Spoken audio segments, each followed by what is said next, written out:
vandag is hoenderbraai tyd, dit is 'n Sondag. Ek het besluit dit is net 'n gewone Sondag met hoender. So hier het ons Flatty. Hier is die ou meneer. En hy is nogals groot. Dan 'n klompie lekker duie. Ek het nie boutjies vandag nie. Net 'n klompie duie wat ek ingesit het.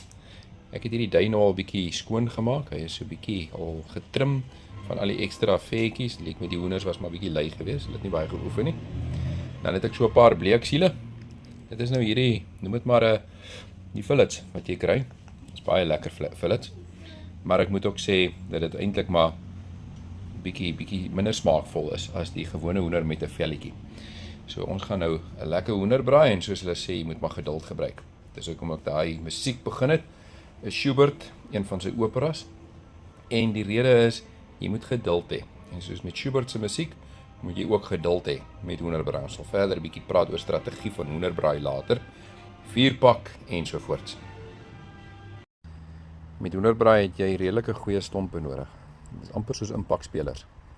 Ek wonder hoe gaan ons impakspelers volgende week lyk, maar hierdie impakspelers, hier sit 'n klompie rooi krans.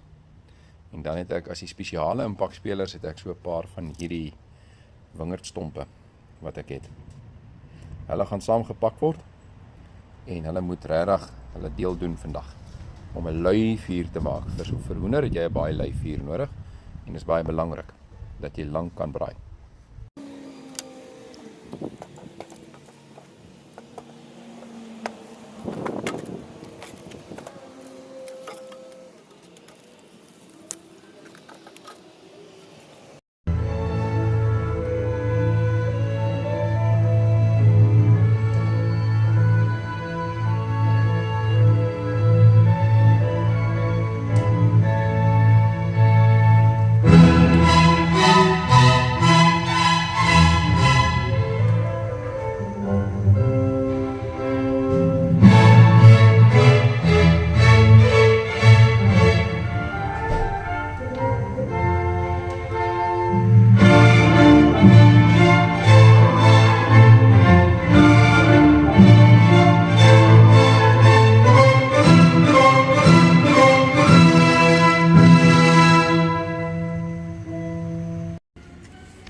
Terwyl hom niks sy ding doen daar so op die radio, gee ek so 'n bietjie sout hierso. Die sout wat ek hierso gebruik is maar een van die gewone braai soutte. Jy kan dit op 'n webwerf bestel. Die manne hou van baardegroei wat dit maak, maar dit is nogals nie sleg nie. En hulle praat daarvan as iemand die braai nou opdons op 'n stadium, dan gebruik jy nou die om dit reg te maak. So, maar wat ook al jy gebruik, ek het nie vimies oor wat nie. Hierdie het 'n baie lekker tipe van geur.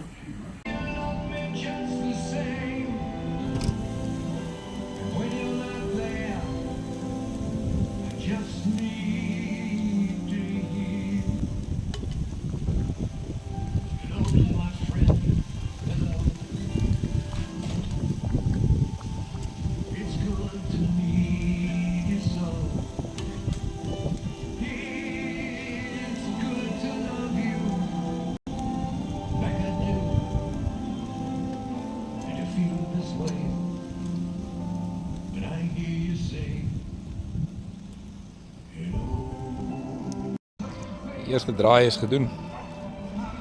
Ek hou nogals van hierdie. Soos wat julle my seker leer ken het, ek hou van 'n bietjie van 'n byt op vleis en op kos, geurigheid, spicigheid. Ek gebruik nou van hierdie meer Portugees peri-peri chicken. Intendeel die Portugese het peri-peri uitgevat en uitgefigure. So en dit gee nogals 'n baie lekker geur aan die vleis. Moenie worry nie, jy gaan nie melk hoef te drink saam met die hoender nie. Dit gee hom net 'n baie lekker geur en veral aan die vleiskant.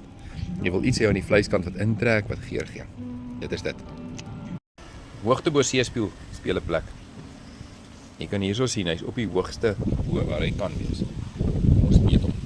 Omtrent so van die kolle af seker 'n goeie 30 cm as ek hom so skat.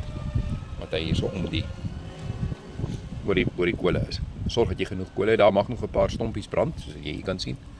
Daar is nog 'n paar stompies wat lekker brand, maar die hitte is so hoog dat hy hom gaan reg werk. Aan die ander kant, draai hom gereeld. Hoender hou daarvan om gereeld gedraai te word. Hoender vat tyd. Hierdie hoender is al goeie 20 minute op, plus Hierdie vuur is lui hieronder. Die groot ding is, jy moet hom nie brand nie. So gereeld draai, hy moet net so 'n bietjie van 'n brandsel kan kry. Hierdie musiek is nou baie toepaslik. Maar dis rustige musiek, geduld. En ja, daar's ook 'n sê ding. Ek het nou ook 'n sê ding in Afrikaans gehad, maar 'n ander sê ding wat sê as jy hoender braai en jy dink dis reg. Kyk nou hierdie velletjie lyk al redelik goed, né? Maar as jy dink is reg, vergelyk dit dan met jou as jou vrou met jou raas. As jy dink is verby, dan is daar nog so 10 of 15 minute om te gaan. So geduld my maat, geduld. Jy moet hierdie hoender nou maar rustig hou en jy moet hom maar vat wat uitkom hierso. So want 15 minute se pyn gaan nog nodig wees voordat jy kan eet. Vasbyt is die woord sekerlik.